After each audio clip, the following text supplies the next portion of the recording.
अगर आप लोग भी उत्तराखंड के किसी भी गवर्नमेंट एग्ज़ाम की तैयारी कर रहे हो तो परीक्षा वाणी तो बेस होता है। तो परीक्षा वाणी तो सभी लोग पढ़ते ही हैं, लेकिन आपको यहाँ पर 2025 के हिसाब से और 16वां जो इसका एडिशन आया है उसके हिसाब से यहाँ पर आपके सारे टॉपिक यहाँ पे क्लियर करेंगे। तो एक एक करके यहाँ पे शुरू मतलब पहले लेसन से लेके और लास्ट लेसन तक यहाँ पर मैं आपको पूरा ओवरव्यू यहाँ पर देने वाला हूँ 16वें एडिशन का।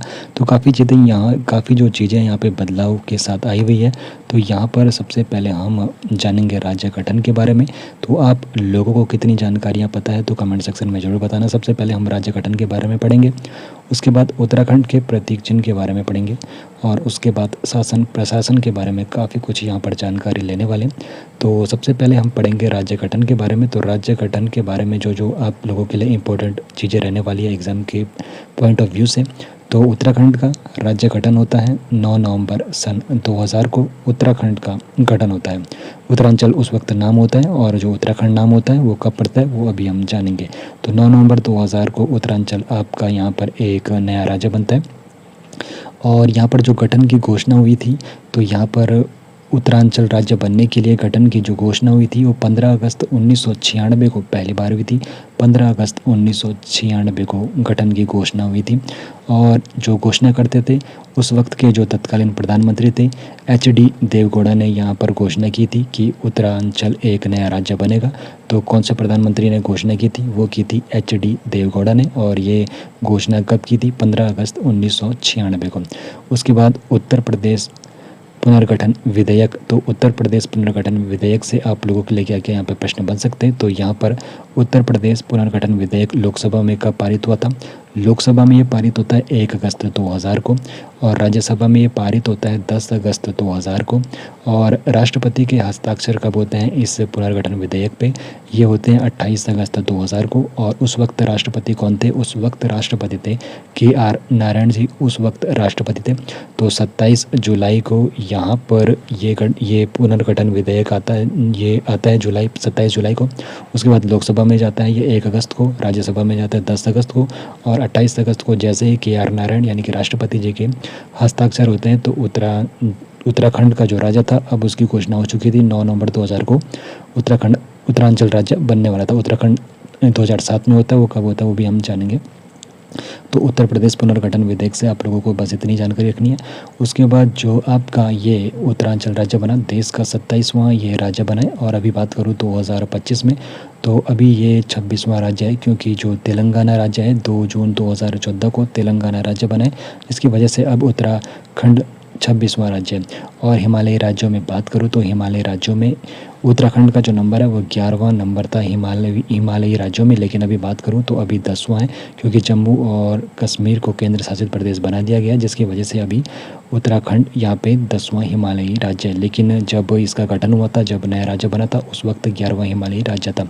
तो गठन के शासन समय के अनुसार यहाँ पे आपको बताऊँ तो यहाँ पर जब उत्तराखंड का यहाँ पे गठन हुआ था, उत्तरांचल का गठन हुआ था, उस वक्त केंद्र में NDA की सरकार थी।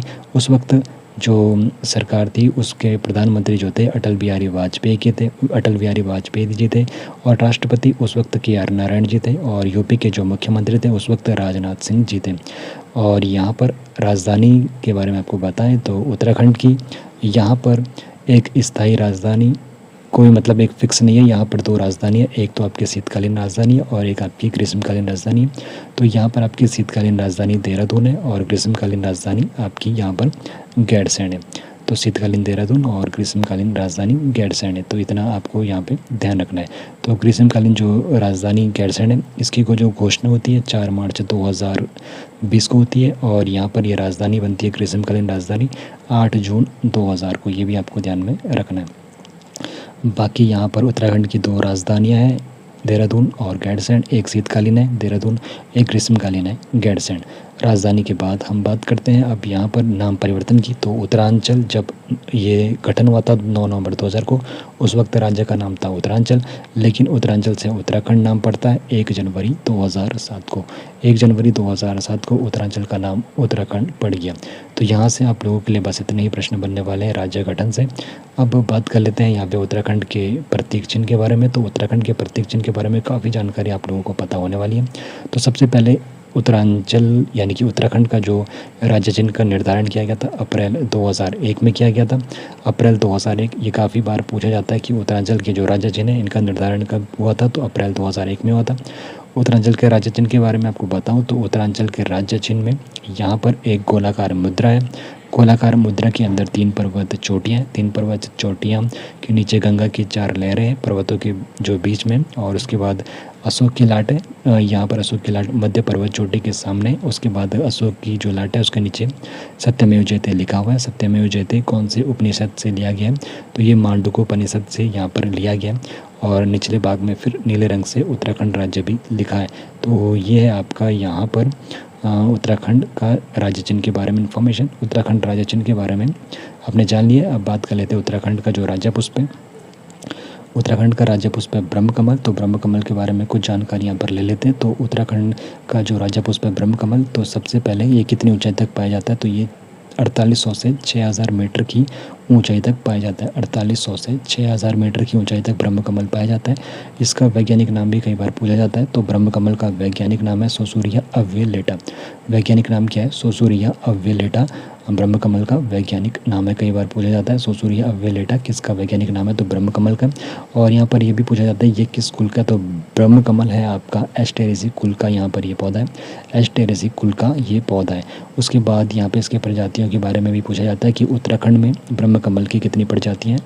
उत्तराखंड में ब्रह्म कमल की 24 प्रजातियाँ हैं, और दुनिया में बात करें तो दुनिया में ब्रह्म कमल की कुल 210 प्रजातियाँ हैं। उसके बाद प्रमुख प्रजातियाँ जो ब्रह्म कमल की है, एक है फेन कमल जिसका जो वैज्ञानिक नाम है वो है सोसूरिया ग्रेमिनीफोलिया। ये भी आप लोगों के लिए काफ़ी इंपॉर्टेंट रहेगा। फेन कमल का वैज्ञानिक नाम क्या है, सोसूरिया ग्रेमिनीफोलिया।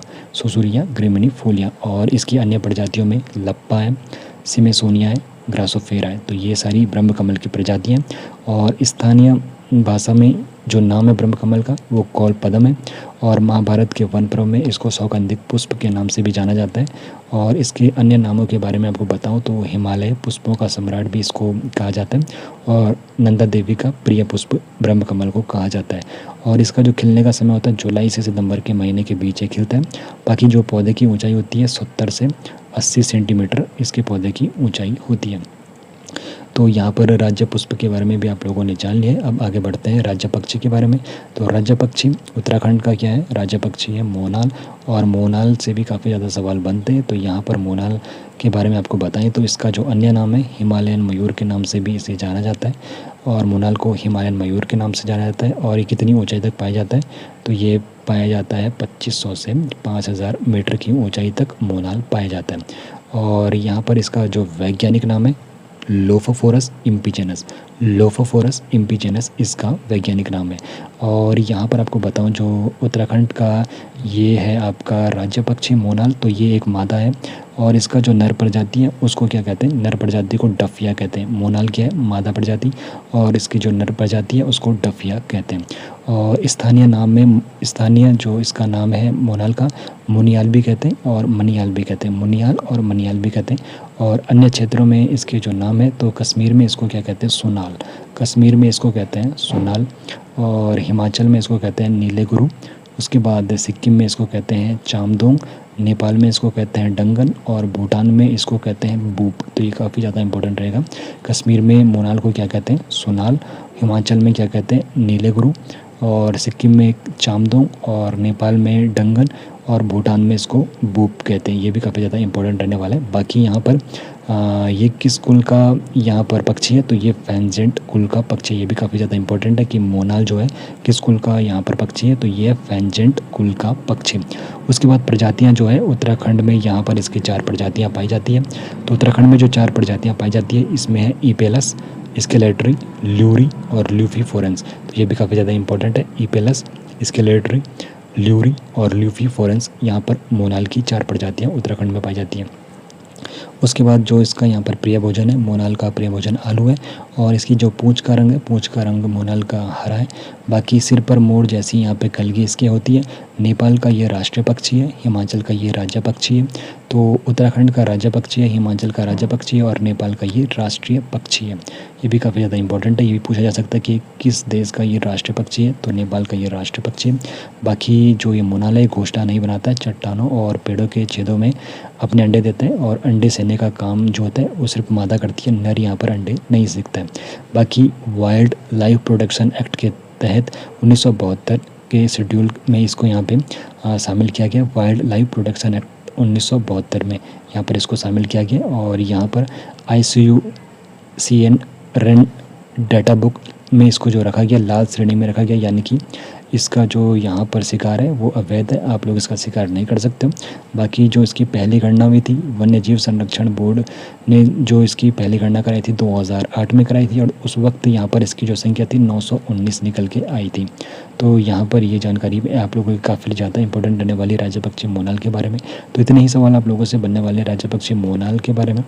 अब बात कर लेते हैं हम यहाँ पे राज्य पशु है, फिर राज्य वृक्ष है, फिर राज्य फल के बारे में जानेंगे, राज्य तितली के बारे में जानेंगे, राज्य की मिठाई के बारे में जानेंगे, राज्य के खेल के बारे में जानेंगे, राज्य के गीत के बारे में भी जानेंगे, राज्य वाद्य यंत्र के बारे में जानेंगे और दूसरी भाषा कौन सी है उत्तराखंड की, वो सारी इन्फॉर्मेशन लेंगे।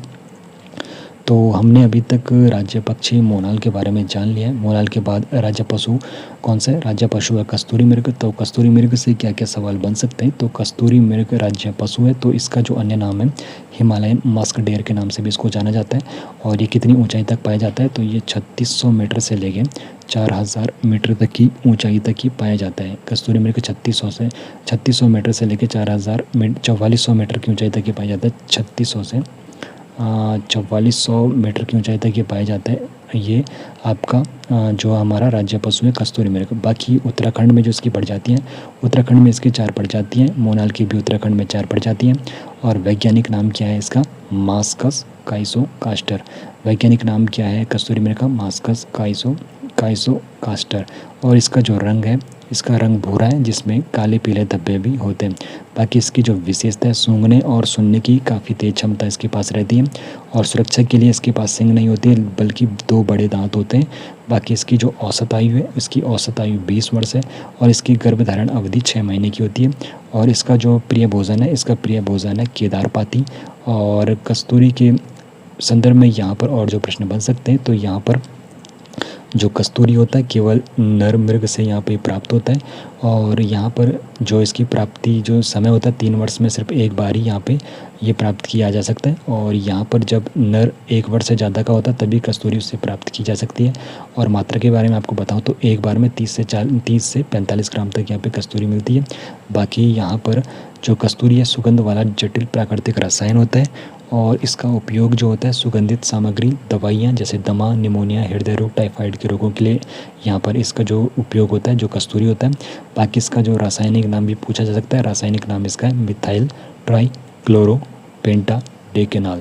मिथाइल ट्राइक्लोरोपेंटाडेकेनाल। तो ये भी काफ़ी ज़्यादा इंपॉर्टेंट है कि कस्तूरी का जो रासायनिक नाम है क्या है? मिथाइल ट्राइक्लोरोपेंटाडेकेनाल।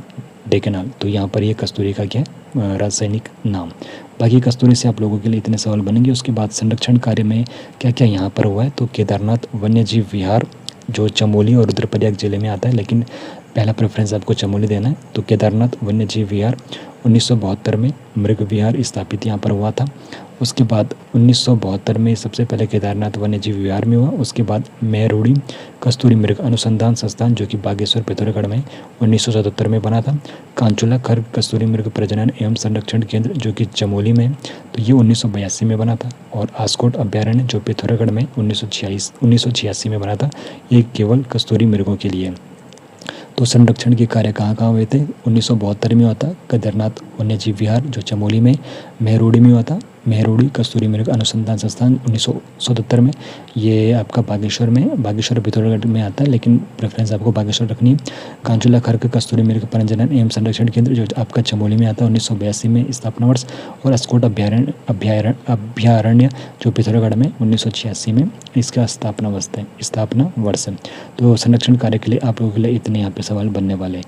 तो बाकी राजा पशु के बारे में भी आप लोगों ने पढ़ लिया। बाकी आने वाली वीडियो में मैं बाकी के जितने जो टॉपिक है उतने आपको बताऊंगा, क्योंकि वीडियो काफ़ी ज़्यादा लंबी बन चुकी है। बाकी मिलते हैं काफ़ी जल्दी।